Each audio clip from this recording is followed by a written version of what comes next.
Okay, so let's walk through these together and see if we are all in agreement on what has happened. What about the f of x minus 4? What did that do? Down 4.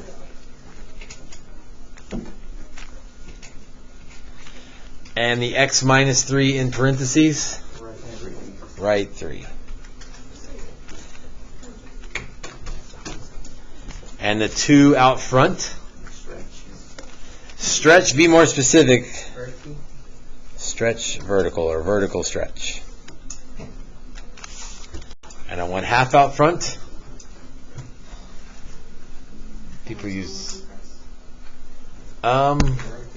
vertically compressed. That should be a vertical compression.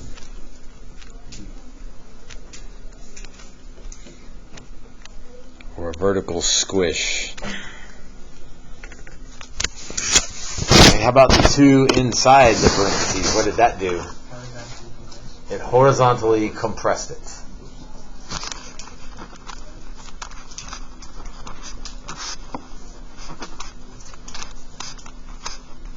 And then a 1/2 horizontally stretched. And you've seen these are kind of in pairs here. A negative out front. That do? That's fine. That's true. I'm going to keep with my horizontal and vertical, so that flips it vertically. But what you said was right. It does flip across the x-axis. And an x on the inside flips it horizontal.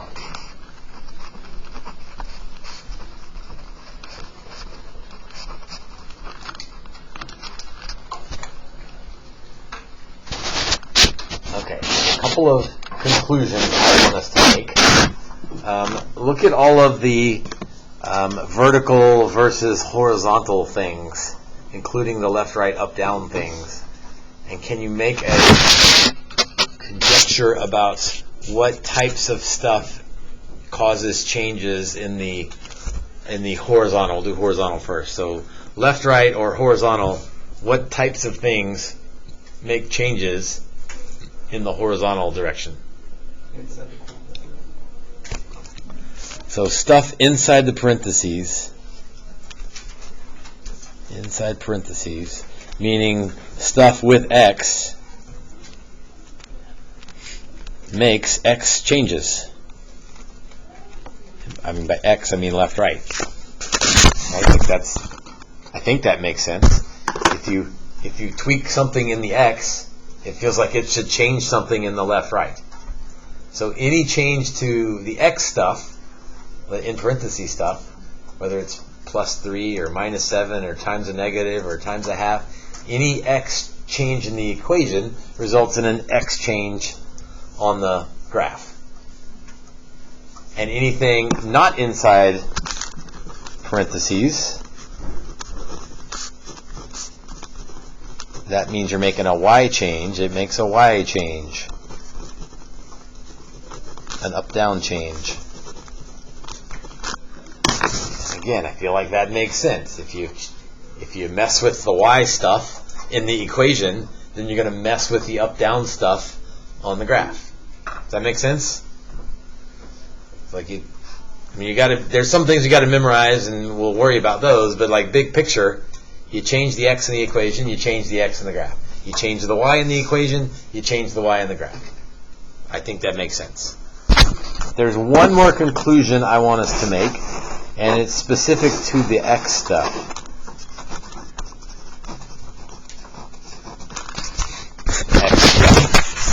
So look at number 3 and number 4, and number 7 and number 8, and number 10.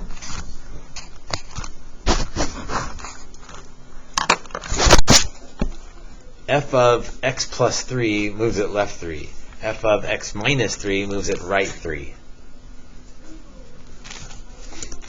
And then on the multiplication stuff, if I multiply by 2, I end up compressing. If I multiply by 1/2, I end up stretching. Make a conclusion about the x stuff? Like if you do plus 3, it feels like left is backwards. So the x stuff is always backwards. So x plus 3 actually moves it to the left 3. And if you multiply the x by 2, it actually squishes it. X stuff is backwards.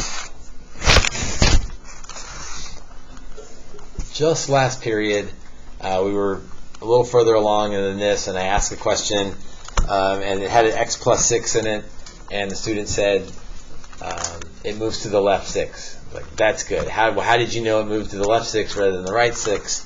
And he said, with all the authority he could muster, he said, your x is a liar. And I thought, well, that's kind of harsh, but if it helps you remember it, your x is a liar. X is backwards. So plus 3 is left 3. Times 2 is actually a squish, and times a half is a stretch. So x is backwards.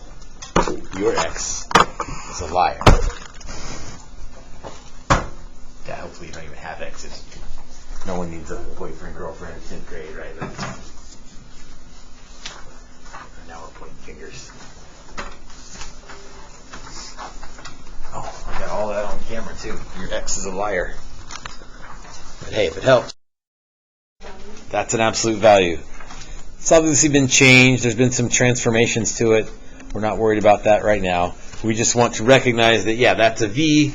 Looks like it's been squished, but we'll worry about that later. All right, for 3 through 8, describe the transformation and then sketch the graph. So, number 3. Nick, what's the transformation that has happened?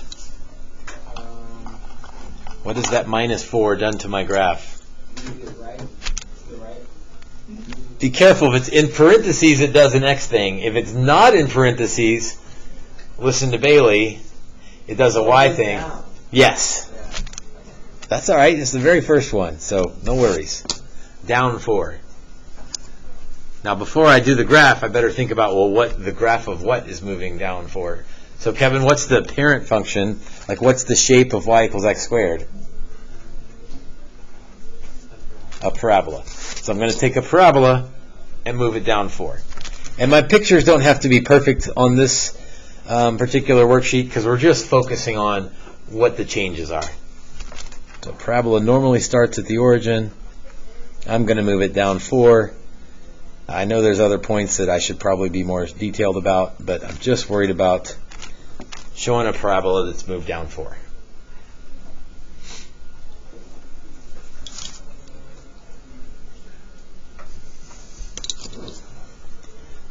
It's also how I take roll. If someone's not here, then I'll figure it out.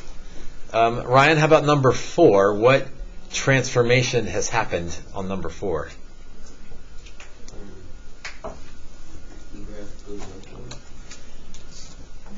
Let's see, it's in there with x. It's grouped with x.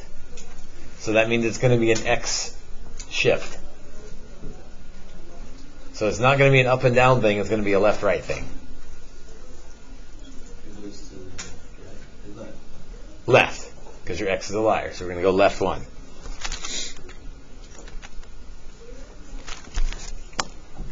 So left 1. Ava, I say left 1, but what is moving left? Like, what does the parent function look like? This is the absolute value. It's the absolute value. So I'm going to take the absolute value and shift it left 1.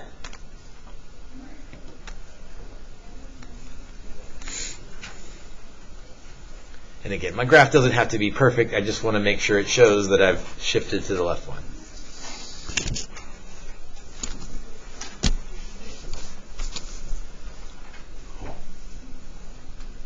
Still working on finding people. Presley. Number 5. What's the negative out front due to the graph? Is it flipping? Which way does it flip it? Yes, but which way? Yes. It's not in there with x, so it's going to be an up and down flip. So a vertical flip.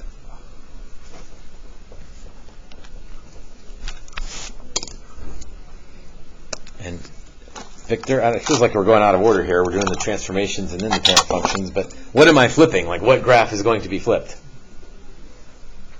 What's the parent function? You can either name it or show me the shape or describe the shape.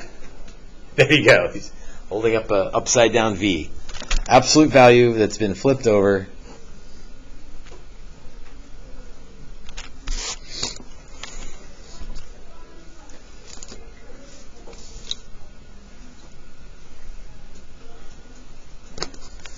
Sadie, how about number 6? What's that negative on the inside do to that graph?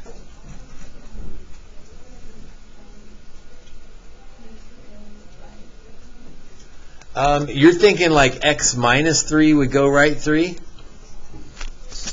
That's true, but this isn't subtracting a number, this is multiplying by a negative.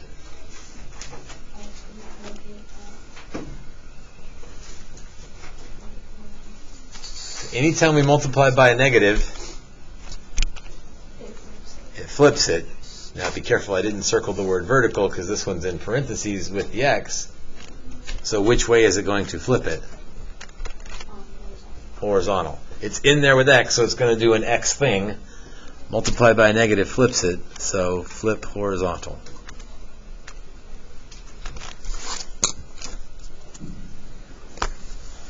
Jackson, what am I flipping horizontal? Meaning, what is the parent function here? Oh, quadratic.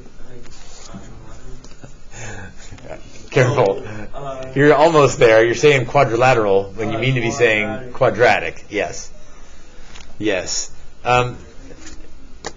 Tinny, what happens when I take a parabola and I flip it horizontally?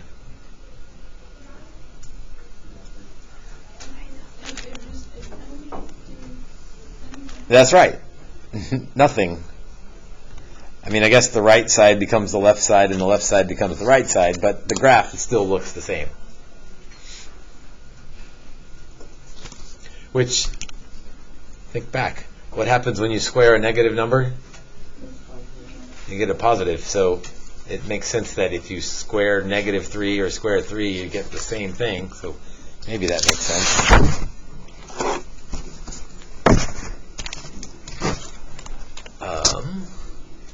Should look for the person before I put their name up there so it can look like I know what I'm doing. Ethan, back there. What does the 3/4 or 3/5, excuse me, what's that do to the graph? Stretches it which way?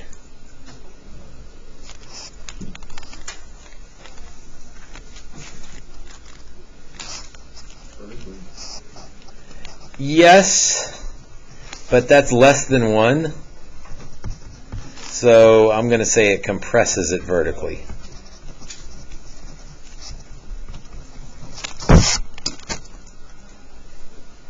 So it's going to squish it vertically. Now this one's kind of weird, so I'm going to show it because somebody's probably thinking it. If instead of thinking the 3/5 was out front and thinking vertically, if I instead thought of the 3/5 as being with the x like that, like those are the same thing, that would be a horizontal stretch because it's less than 1. But that's one of those weird ones where a compress vertically is the same thing as a horizontal stretch. So either answer would be okay. Generally speaking, we'd rather go vertical just because it makes graphing easier. I hope you know how to graph those. Slope of 3/5.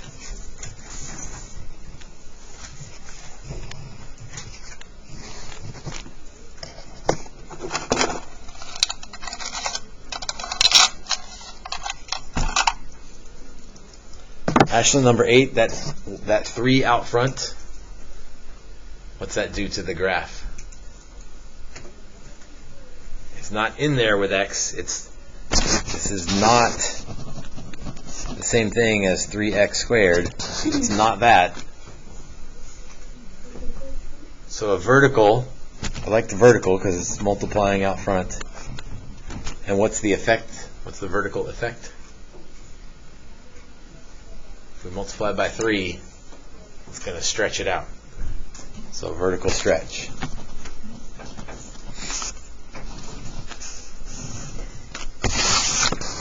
Okay, again, we don't have specific points, so I just want to draw a steeper parabola. I've got a regular parabola right above there, so as long as I draw it steeper than that, there's my vertical stretch. Okay, number 9 puts it all together. There's 3 different things that have happened. Right, there's my parent function y equals x squared. Several different things have happened to create this new function. The question is, which one of these equations accomplishes all of that stuff? So why don't you try to answer? X minus 2 would accomplish the right 2. So it's B. All right, your job is to finish the remaining 2, 4, 6, 8, 10, 12, 13 questions. You've got 8 minutes to do that, so you can probably finish. Especially since the first 4 are just name the parent function. Yeah, it's all you're doing on the first, or 10, 11, 12, 13. Name the parent function.